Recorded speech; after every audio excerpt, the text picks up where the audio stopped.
जो हमने टॉपिक्स देखे उनमें हमने वन डायमेंशनल मोशन देखी। वन डायमेंशनल मोशन का मतलब है अगर आप ये बॉल देखें और इसको हम इधर को स्लाइड करें तो ये सिर्फ एक डायरेक्शन में मूव कर रही है, तो हम कहते हैं ये वन डायमेंशनल मूवमेंट है।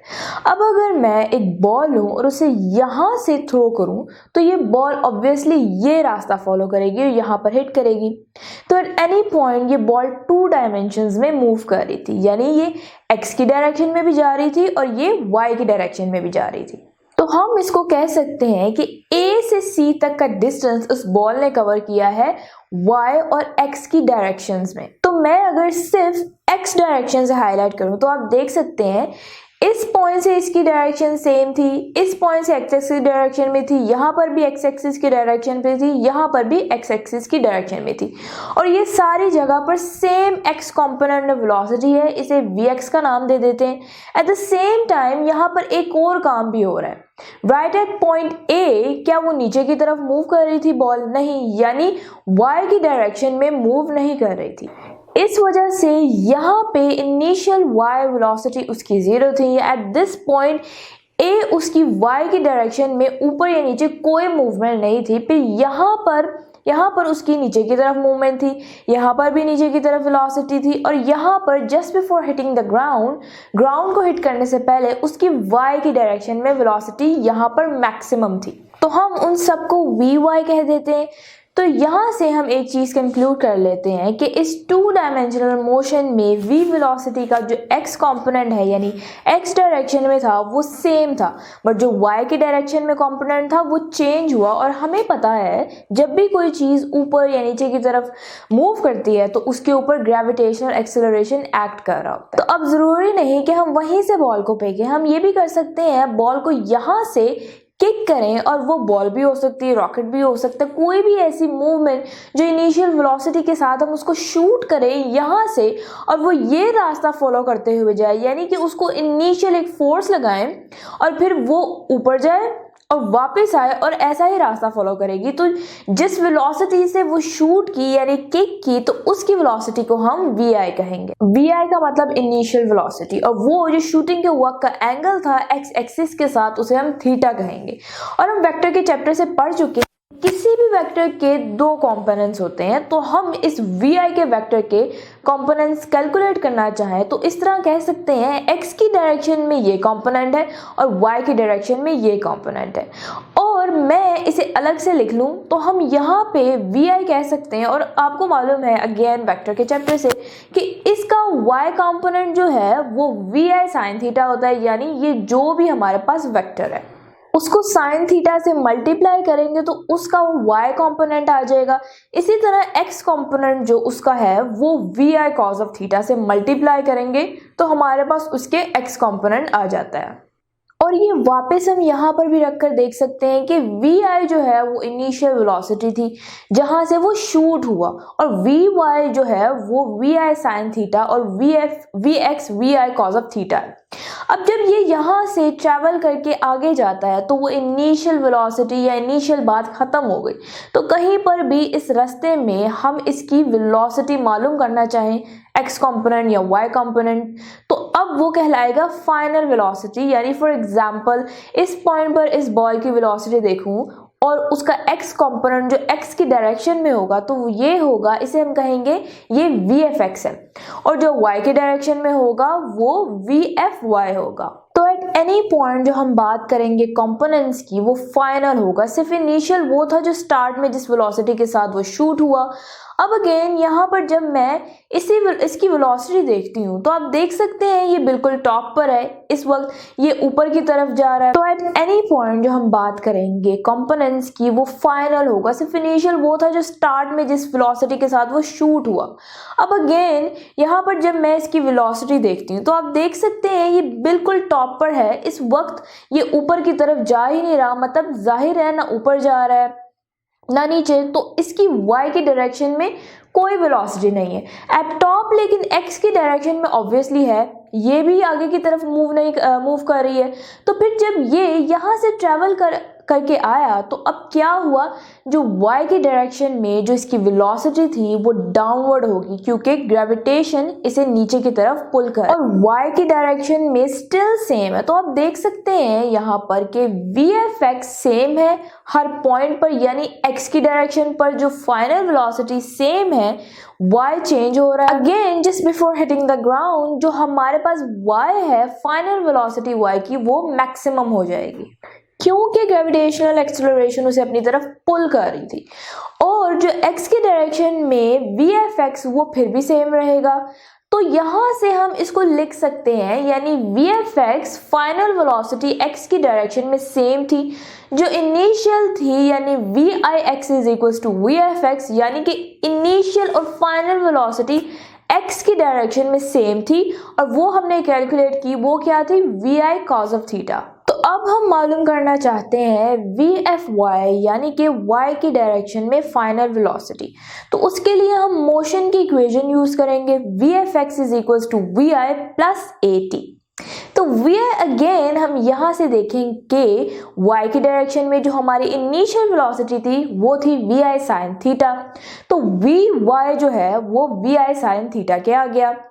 अब a जो है, जो भी चीज ग्रेविटी के अंदर एक्ट करती है, यानी ये ऊपर जाए या नीचे जाए, उस पे जो एक्सेलरेशन होता है ग्रेविटेशनल एक्सेलरेशन होता है, तो a को हम g से रिप्रेजेंट कर देंगे। बट बिकॉज यहाँ पर हम देख सकते हैं जो y की डायरेक्शन है वो अपवर्ड है और ग्रेविटेशनल एक्सेलरेशन की डायरेक्शन डाउनवर्ड होती है, तो हम माइनस का साइन लगा देंगे। तो जो हमारी इक्वेशन बनी vfy की वो बनेगी vi sin theta minus gt। अगर आप ये मालूम करना चाहें कि एट एनी पॉइंट वेलोसिटी का मैग्नीट्यूड क्या होगा, तो वो भी वेक्टर्स के चैप्टर में हमने बड़ा डिटेल में पढ़ा है।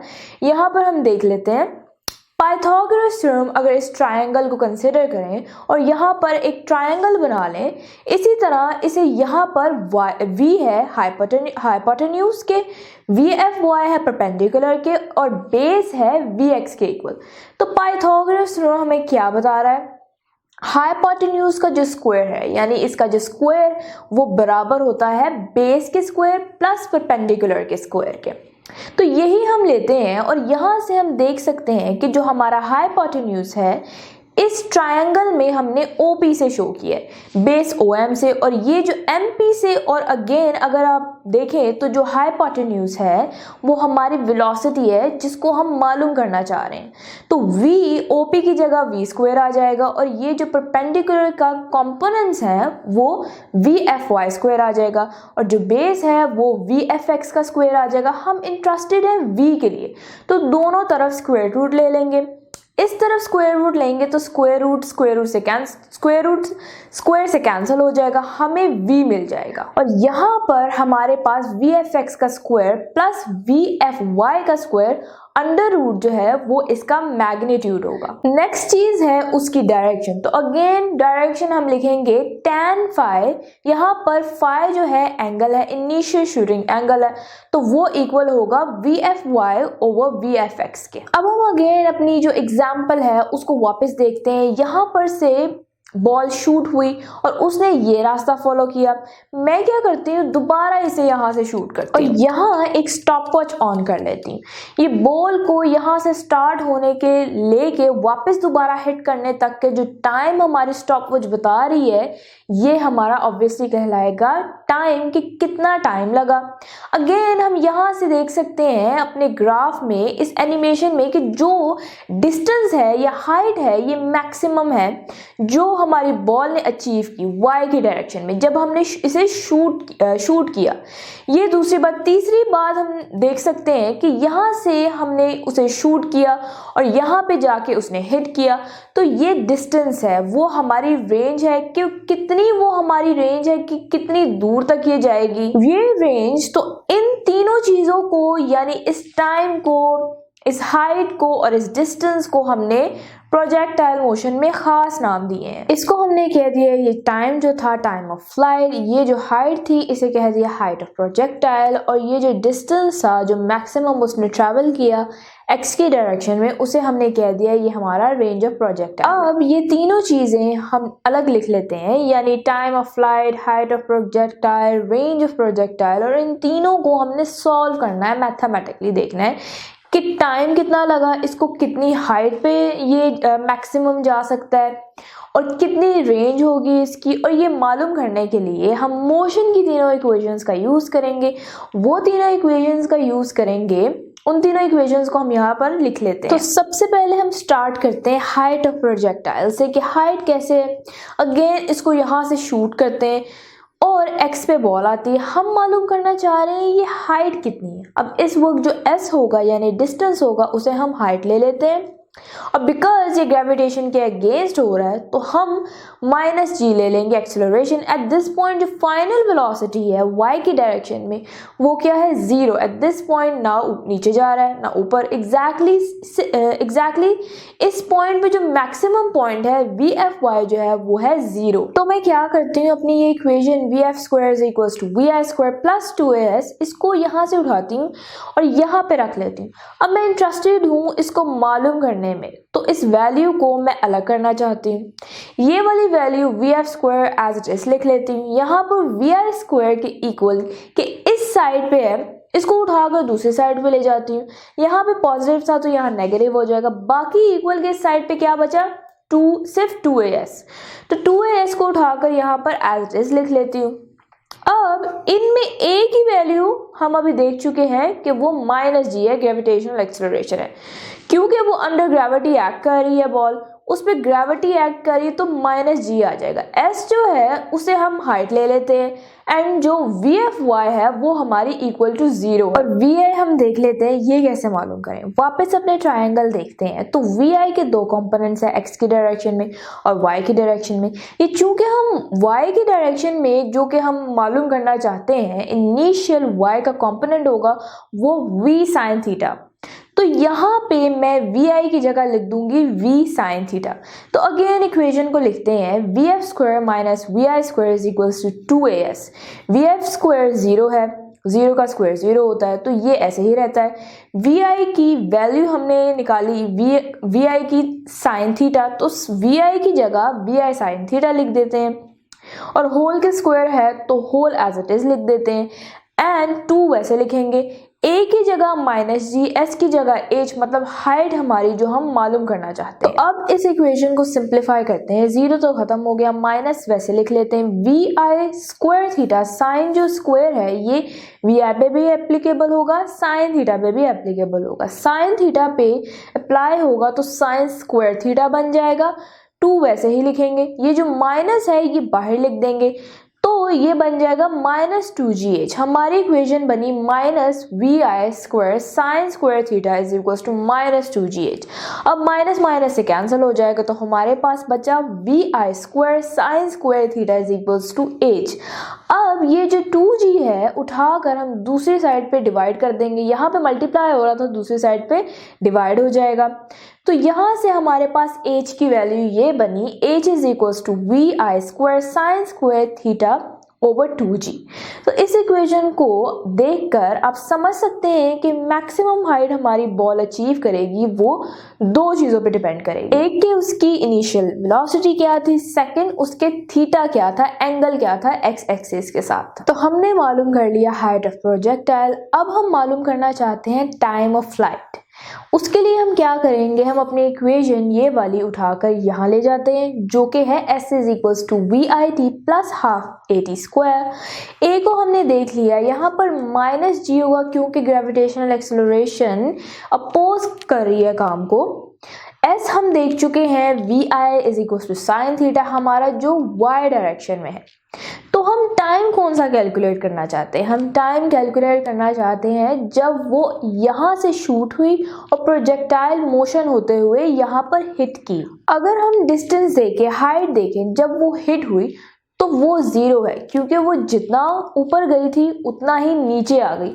तो हमारा s जो कि डिस्टेंस या इस केस में हाइट लेंगे वो इक्वल टू 0 होगा। तो यहाँ पे हम लिख देते हैं s इज इक्वल टू 0। तो अब जो वैल्यू है हम वो डाल देंगे, s की जगह 0 एंड vi की जगह vi sin थीटा डाल देंगे। t वैसे का वैसा ही लिखा रहेगा, हाफ वैसे का वैसा ही लिखा रहेगा। जो a था उसको हम लिख देंगे -g और t स्क्वायर वैसे का वैसा ही लिखा रहेगा। सो अब आप इस इक्वेशन में देख सकते हैं कि यहाँ t इस टर्म में भी है और इस टर्म में भी है। सो t को हम कॉमन ले लेते हैं। जब t कॉमन लेंगे तो यहाँ vi sin थीटा बच जाएगा, वो वैसे ही लिख लेते हैं।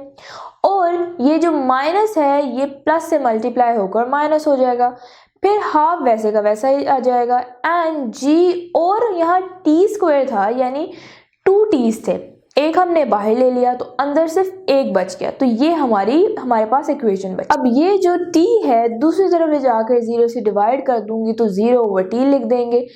तो यहाँ बाकी जो है ब्रैकेट हमारी वैसे की वैसे ही लिखी रहेगी और हम इसे ऐसे लिख देंगे।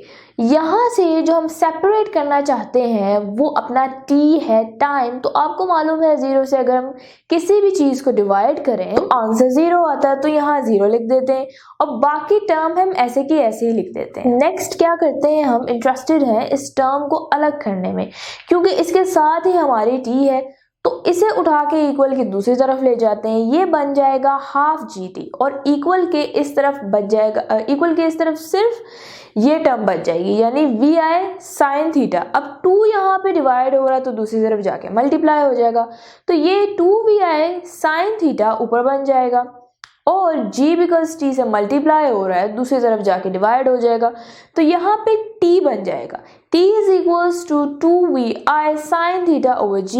और ये है वो टाइम जो हमारा प्रोजेक्टाइल शूट होने से लेके ग्राउंड के वापस हिट करने तक जो टाइम वो लेगा वो इक्वल होगा इसके। अब हम लास्ट चीज है रेंज ऑफ प्रोजेक्टाइल, वो देखते हैं वो क्या होती है। अगेन हम अपनी एग्जांपल लेंगे जहाँ पे एक प्रोजेक्टाइल मोशन देखेंगे, यहाँ से शूट हुई यहाँ तक गई, ये जो डिस्टेंस है जहाँ से स्टार्ट हुई और जहाँ से एंड हुई इसे हम कहते हैं रेंज ऑफ प्रोजेक्टाइल। हमें मालूम है वेलोसिटी की डेफिनेशन से कि velocity is equals to distance over time. हम इंटरेस्टेड हैं डिस्टेंस मालूम करने में, टोटल डिस्टेंस कितना उसने कवर किया हमारे प्रोजेक्टाइल में। तो यहाँ पे d जो है वो हम रेंज कह देते हैं, जो मोशन डिस्टेंस है t जो है टाइम ऑफ फ्लाइट है। और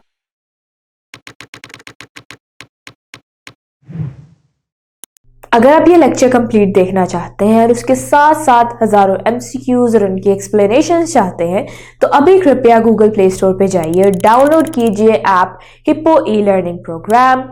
खुद भी इसे इस्तेमाल करें और इसके साथ साथ अपने फ्रेंड्स और अपने क्लास फेलो को भी अनुशंसा करें। And don't forget to like this video and subscribe to our channel. धन्यवाद।